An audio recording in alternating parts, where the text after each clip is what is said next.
Talk 51, Alcohol and Accidents. Alcohol.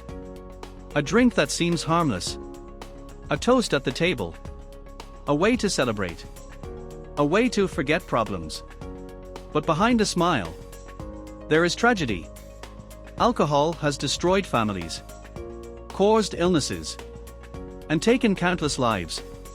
On the road, alcohol is the #1 killer. Almost half of car crashes worldwide are linked to alcohol. Pedestrians too, victims of someone else's drink. And in our work, alcohol is just as dangerous. A worker who drinks before a shift loses coordination, slows down reflexes, and sees less clearly. Work requires full control of your body and mind.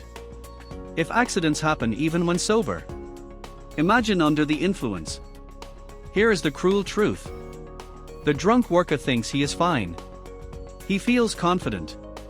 But it is false confidence that makes him a danger to himself and to everyone around him. Why? Because alcohol enters the blood fast. It does not need digestion from the stomach. It travels directly to the brain. And once it is there, nothing stops it.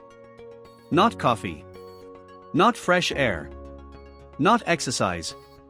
So what should we do? If you ever drink before work, say it. Be honest. We will isolate you from danger. Better to admit it than to lose your hands, your sight, or even your life. Confessing does not make you weak. It makes you responsible.